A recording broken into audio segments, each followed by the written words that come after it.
শিবরাত্রি। আজকে বানালাম সাবুদানা খিচুড়ি, একদম নন বেঙ্গলি স্টাইলে। সাবুদানাগুলো 6 ঘন্টা প্রায় আগে ভিজিয়ে রেখেছি আমি। মিডিয়াম সাইজের সাবুদানা যেটা হয়, না ছোট না বড় সাইজ, একদম সফট হয়ে গেছে আর ঝরঝরে হয়ে ভিজে গেছে। খুব সামান্য জল দিয়ে ভেজাতে হবে যাতে ডুবে না যায় সাবুদানাগুলো, তাহলে একদম ল্যাটপ্যাটে হবে খিচুড়িটা। এবারে খুব সামান্য 1 বড় চামচ মতন আমি সাদা তেল দিলাম। এটা আমার নিজের খেতে খুব ভালো লাগে আর আমি আমার মতন করেই বানাই। আমি এটাতে ফোড়নটা আমার পছন্দের ফোড়ন দিই।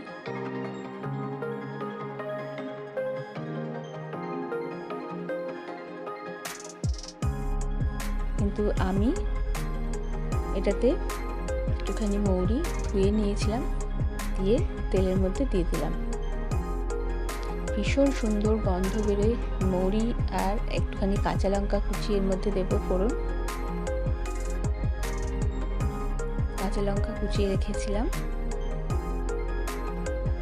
আমি, বেশ 2-3টে কাঁচা লঙ্কা কুচিয়ে রেখেছিলাম, ঝাল ঝাল হবে বেশ সুন্দর। একটু ধনেপাতা কুচি দিয়ে দিলাম। সব ফোড়নের মধ্যে যে গন্ধটা আপনার ভালো লাগে, না এটা আমি কারি পাতা দিলাম, সরি ভুল বললাম। যে গন্ধগুলো আপনার ভালো লাগে সেই গন্ধগুলো আপনি ফোড়নের মধ্যে দিয়ে দিলে সেই গন্ধটা পুরো খাবারটাতে সুন্দর করে চলে আসে।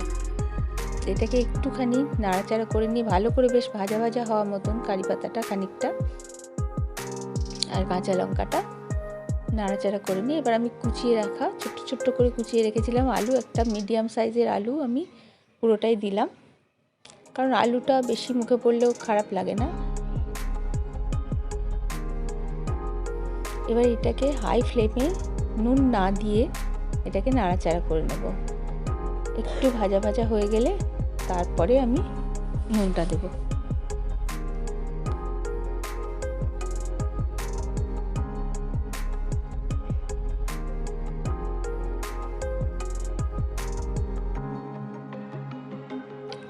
শিবরাত্রিতে কে কীরমভাবে পালন করো, কে কী খাও বা খেয়ে নির্জলা করো, যদি আমাকে জানাও ভালো লাগবে। আমি সন্ধক নুনটা ইউজ করছি, কারণ উপোসের দিন খাবো যেহেতু সাধারণ নুনটা ব্যবহার করছি না। আলুটার মতন একটুখানি সন্ধক লবণ দিয়ে দিলাম, এটা সেন্ধা নমক বলে হিন্দিতে। আলুটা সেদ্ধ হতে টাইম লাগবে, তাই আমি একটু ঢেকে দিয়েছিলাম। ঢেকে ঢেকে এটাকে নরম হওয়া পর্যন্ত একটু রান্না করতে হবে আলু ভাজাটাকে। আলুটা ভাজা হয়ে গেলে ব্যাস, এটার আর তো বিশেষ কিছু কাজ নেই।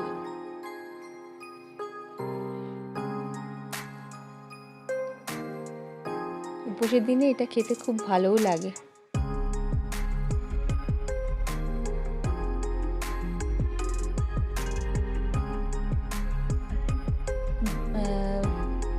ওয়েস্ট বেঙ্গলে সাধারণত এটা খুব একটা বিশেষ সাবুদানার খিচুড়ি কেউ উপোসের সময় খায় না।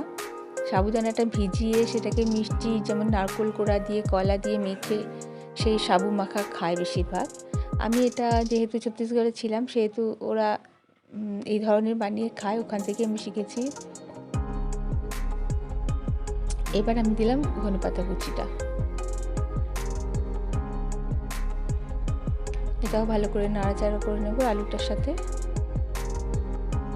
আলু ধনেপাতা এই সমস্ততে নুন পড়লে একটু জল বেরোবে, সেই জলটাকে হাই ফ্লেমে শুকিয়ে নিতে হবে। জল যেন একটুও না থাকে, একটু যদি জল থাকে তাহলে সাবুদানাটা ল্যাটপ্যাটে হয়ে যাবে। আরও 2-4টে কারি পাতা আমি কাঁচাই দিয়ে দিলাম, মনে হচ্ছিল একটু কম লাগছে। কারি পাতার গন্ধটাও খুব ভালো লাগে। এবার সাবুদানাটা দেখুন কীরকম একেবারে ঝরঝরে মুক্তোর মতন হয়েছে। জলটা খুব মেপে দিতে হবে যাতে এইভাবে ঝরঝরে হয়। এবার আমি পিনাটস মানে চিনেবাদাম গুঁড়ো করে রেখেছিলাম, একটু রোস্টেড চিনেবাদাম গুঁড়ো করে রেখেছিলাম, এটা দিতেই হবে, যার জন্য সাবুদানা খিচুড়িটা ঝরঝরে হবে। এই হচ্ছে ওর যে সাবুদানার যে জলো ভাবটা সেটাকে সোক করে নেয় বাদামের গুঁড়োটা, চিনেবাদামের গুঁড়োটা। সেই জন্য এইটা দিতেই হয় সাবুদানার খিচুড়িতে। এবার সাবুদানার হিসেবে একটু নুন দিলাম,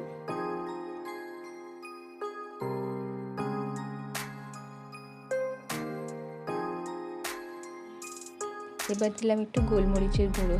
আমার বেশ ঝাল ঝাল ভালো লাগে, আর একটু বেশি করেই গোলমরিচের গুঁড়ো দিলাম একটু।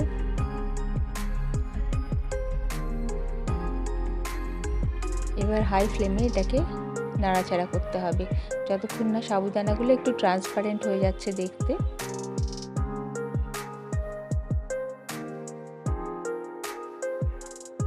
বেশ খানিকক্ষণ নাড়াচাড়া করতে হবে এটাকে। টেক্সচারটা দেখে বোঝা যাবে যে হয়ে এসেছে, যেমন এখন সাদা সাদা দেখা যাচ্ছে সাবুদানাগুলো, এটা ট্রান্সপারেন্ট হয়ে যাবে, একটু একটু কালার চেঞ্জ হয়ে যাবে।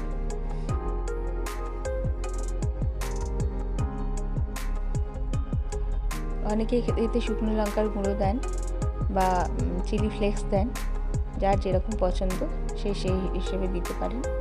অন্যান্য সবজিও যদি কেউ দিতে চায় তো দিতে পারে, মটরশুঁটি, গাজর, বিনস। কিন্তু শুধু আলু দিয়েই ভালো লাগে, আমার শুধু আলু দিয়েই ভালো লাগে।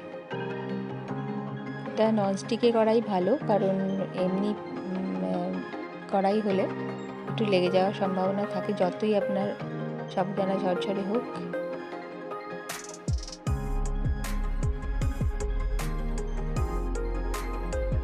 এবার ওটাকে ঢেকে দিয়ে ফ্লেম কম করে দিয়ে 2 মিনিট রান্না করব। 2 মিনিট পর এবার ওপর থেকে হাফ লেবুর রস দিয়ে দিলাম, পাতি লেবুর রস।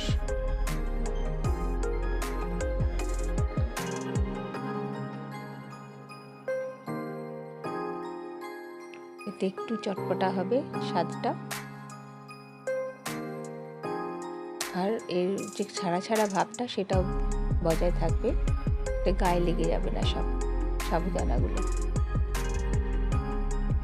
আবার একটু ঢেকে রান্না করব, খুব বেশি নয়, 1-2 মিনিট। এবার খুব সামান্য 1/4 টিস্পুন চিনি আমি এর মধ্যে দিয়ে দেবো, একটু স্বাদটাকে কমপ্লিমেন্ট দেওয়ার জন্য।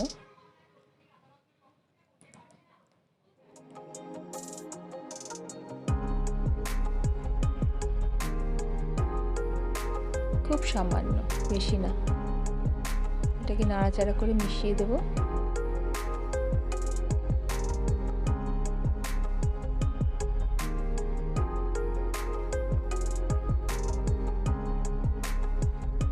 দেখুন একটুও লেগে যায়নি সাবুদানার খিচুড়িটা, একদম ঝরঝরে হয়েছে, একদম খিলা খিলা বন গয়া। এবার ঢেকে রেখে দেবো আর গ্যাসটা বন্ধ করে দেবো।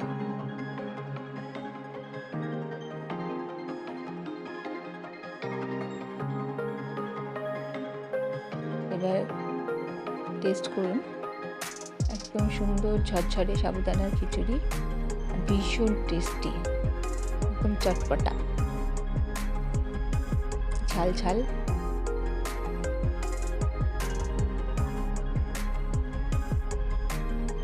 ভিডিওটা কেমন লাগলো আপনারা জানাবেন, আর কে কে সাবুদানার খিচুড়ি বানাতে পারেন এইভাবে বা বানিয়েছেন জানাবেন।